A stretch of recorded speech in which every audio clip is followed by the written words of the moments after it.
Question number 6, इसमें हमें दिया है एक सिलेंडर, उसके ऊपर दूसरा सिलेंडर। तो नीचे जो सिलेंडर है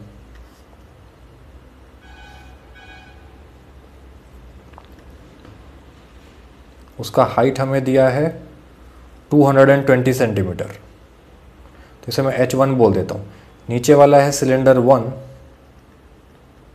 मान लीजिए सिलेंडर 1 है जिसका हाइट हमें दिया है ये वाला हाइट, लेट्स से ये H1 है, ये हमें गिवन है 220 सेंटीमीटर। और इसका रेडियस हमें डायमीटर दिया हुआ है, इसका D1 बोल दिया इसे, 24 सेंटीमीटर ये पूरा डायमीटर। तो रेडियस इसका हाफ होगा, रेडियस होगा डायमीटर का हाफ, तो 24/2 आया ये, यानी 12 सेंटीमीटर। यूनिट्स का शुरू से ध्यान रखा। फिर इसके ऊपर एक दूसरा सिलेंडर बताया है जिसका रेडियस है 8 सेंटीमीटर, तो छोटा ही होगा, नीचे वाले सिलेंडर से छोटा होगा। इसे सिलेंडर 2 बोल देते हैं हम, सॉरी, मान लीजिए है सिलेंडर 2।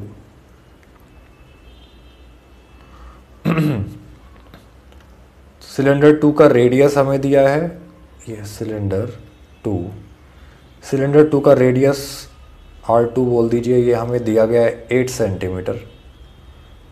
और सिलेंडर 2 का जो हाइट है मान लीजिए H2 है, ये हमें दिया गया है 60 सेंटीमीटर।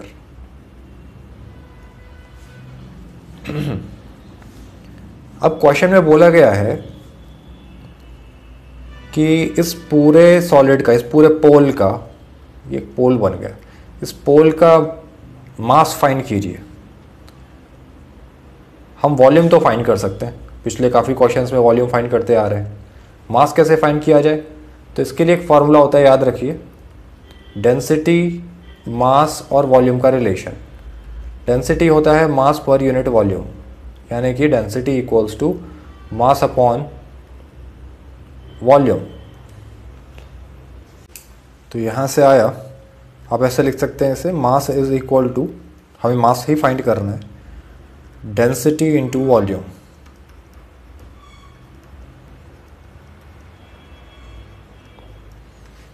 अब वॉल्यूम का तो ठीक है, आप कहोगे वॉल्यूम तो हम कैलकुलेट कर लेंगे, 2 सिलेंडर्स हैं, दोनों सिलेंडर्स का वॉल्यूम ऐड करके वॉल्यूम कैलकुलेट किया जा सकता है।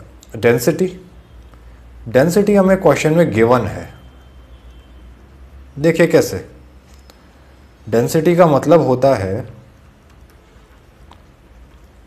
मास पर यूनिट वॉल्यूम, या मास ऑफ यूनिट वॉल्यूम बोल दीजिए,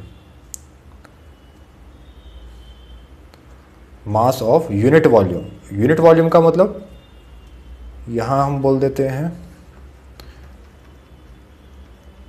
सब कुछ अगर सेंटीमीटर में ले रहे हैं तो यूनिट वॉल्यूम होगा 1 सेंटीमीटर क्यूब। तो mass of 1 centimetre cube volume, इतने वॉल्यूम का मास ही डेंसिटी कहलाएगा, ही डेंसिटी का वैल्यू होगा। और हमें क्वेश्चन में दिया है कि पर सेंटीमीटर क्यूब, मतलब हर सेंटीमीटर क्यूब का मास 8 ग्राम है। तो 8 ग्राम एवरी सेंटीमीटर क्यूब, 8 ग्राम पर सेंटीमीटर क्यूब डेंसिटी है। तो डेंसिटी फाइंड कर लिया हमने, मतलब दिया था ये, तो हमने फाइंड नहीं किया, क्वेश्चन में गिवन था, बस हमने समझा इस बात को कि जो दिया है वो डेंसिटी है। अब मास फाइंड करने के लिए हमें डेंसिटी चाहिए और वॉल्यूम चाहिए। डेंसिटी तो पता चल गया, वॉल्यूम कैलकुलेट करके लाना होगा। तो चलिए वॉल्यूम कैलकुलेट करते हैं। वॉल्यूम क्या है? वॉल्यूम ऑफ पोल, पूरा जो आयरन पोल है उसका वॉल्यूम कितना है? Volume of cylinder 1 plus volume of cylinder 2, दोनों सिलेंडर्स का वॉल्यूम ऐड करके टोटल वॉल्यूम आएगा। वॉल्यूम ऑफ सिलेंडर 1 कितना होगा? सिलेंडर का वॉल्यूम का फार्मूला क्या होता है? पाई आर, सिलेंडर 1 का रेडियस लिखा आपने R1, तो pi R1 square into H1, pi R square H, ये फार्मूला है। सिलेंडर 2 का वॉल्यूम होगा पाई R2 स्क्वायर इंटू H2। दोनों में से पाई कॉमन है, पाई कॉमन ले लीजिए, मैं यहाँ लिख रहा हूँ।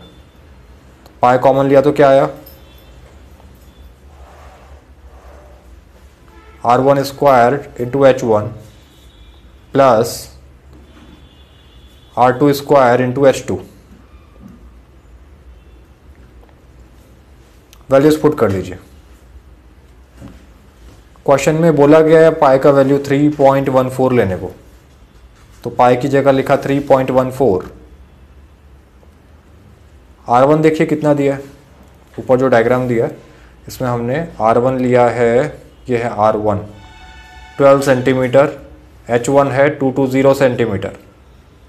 तो वैल्यूज पुट किए, 12 सेंटीमीटर का स्क्वायर इंटू 220 सेंटीमीटर प्लस ये पूरा एक टर्म है R2 स्क्वायर। R2 देखिए क्या है, R2 है 8 सेंटीमीटर और H2 है 60 centimetre.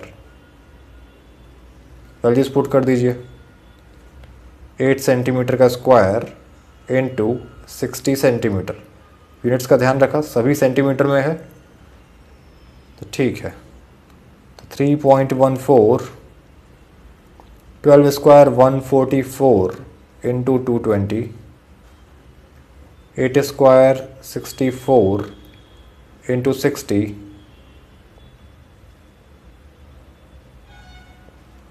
is equal to 3.14, 144 into 220 कीजिए, 144 इंटू 22 कर लेते हैं, बाद में 10 मल्टीप्लाई कर देंगे। तो ये आया आपका 2 4 ज़ा 8, 2 4 ज़ा 8, 2 1 ज़ा 2 प्लस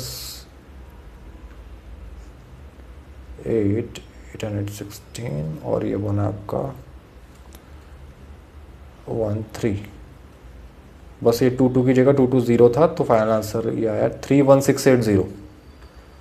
31680। 64 इंटू 60 कीजिए, 6 4 ज़ा 24, 6 6 ज़ा 36 और 2 38 और एक ज़ीरो लगाए तो ज़ीरो। इन दोनों को ऐड कीजिए तो ये बन रहा है 3.14 इंटू 31680 प्लस 3840, 0 प्लस 0 0, 8 प्लस 4 12, फिर ये बना 5 5 3। ये एक्सप्रेशन आ रहा है, मल्टीप्लाई कीजिए अब इसमें 3.14,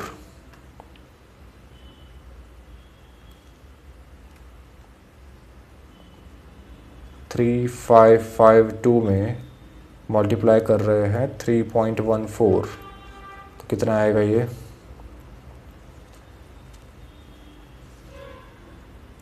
What is that? 8 is 35520 भी है, चलो 0 8 0 2 4 1 प्लस 1 से किया तो 1 0 2 5 5 3, फिर 3 से मल्टीप्लाई किया तो 3 0 6, 3 2 6, 3 5 15 का 5, फिर 1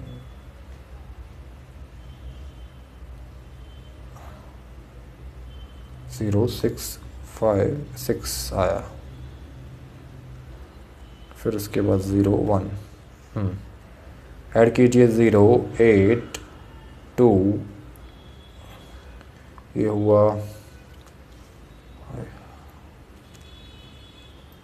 3 5.111 डेसिमल आएगा 2 से पहले। तो ये आ रहा है एक्सप्रेशन आपका, ये सॉल्व करके वैल्यू आ रहा है 111,532.80। आई होप मैंने करेक्ट किया है। देखिए फाइनल आंसर मैच करना चाहिए। वॉल्यूम ऑफ पोल, हाँ तो ये वॉल्यूम ऑफ पोल हमने कैलकुलेट किया है तो सेंटीमीटर क्यूब में आया। अभी नेक्स्ट पेज पर चलते हैं। यह आया volume of pole, volume of पूरा पोल, दोनों सिलेंडर्स से मिलाकर जो पोल बना उसका वॉल्यूम है ये।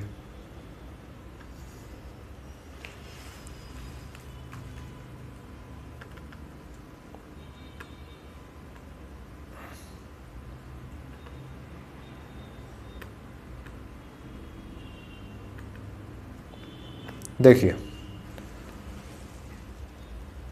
ये तो वॉल्यूम आया, हमें मास कैलकुलेट करना था। मास इक्वल्स टू हमने कहा था है density into volume. Volume calculate कर लिया और डेंसिटी दिया है।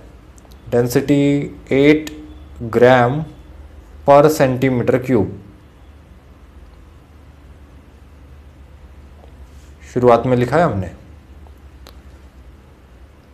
वॉल्यूम अभी अभी कैलकुलेट किया 111,532.80 सेंटीमीटर क्यूब। तो सेंटीमीटर क्यूब से सेंटीमीटर क्यूब कैंसिल आउट हुआ। अब इसमें 8 मल्टीप्लाई कीजिए,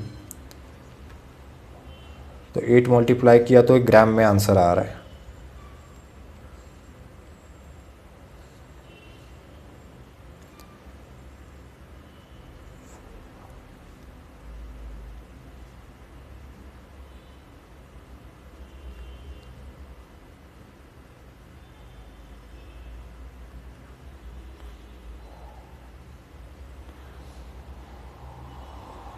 फोर से पहले डेसिमल, इतना ग्राम आया। अब किलोग्राम में कन्वर्ट करना है तो कर सकते हो, नहीं तो यही आंसर है। हमसे मास पूछा गया था तो मास हमने कैलकुलेट कर लिया है। अगर किलोग्राम में कन्वर्ट करना है तो कैसे करेंगे? ये पता है आपको कि 1000 gram is equal to 1 kilogram. तो मैंने दोनों साइड्स को डिवाइड कर दिया 1000 से, तो ये बना 1000 में 1001, तो 1 ग्राम इक्वल्स टू, और 1 डिवाइड हुआ 1000 से तो बना 1/1000 किलोग्राम। अब मुझे चाहिए 892,262.4 ग्राम, तो इसे मैंने मल्टीप्लाई कर दिया दोनों साइड, तो ये बना 892,262.4 ग्राम का मास। इक्वल नहीं है ये, का मास होगा 892,262.4 डिवाइड बाय 1000 किलोग्राम। नीचे 3 जीरोज़ हैं 1 को फॉलो करते हुए, 1 के आगे 3 जीरोज़ हैं, तो 3 जीरोज़ हटाकर डेसिमल शिफ्ट किया जा सकता है 1 2 3 प्लेसेस, यहाँ डेसिमल आएगा। तो देखिए क्या आ रहा है, ये इज इक्वल टू, तो किलोग्राम में कितना आ रहा है मास हमारा 892.2624 किलोग्राम। प्रेजेंट किया आपने 2 डेसिमल प्लेसेस तक तो भी ठीक है, सफिशिएंट है। 892.26 किलोग्राम ये आया आयरन पोल का मास, ये आंसर।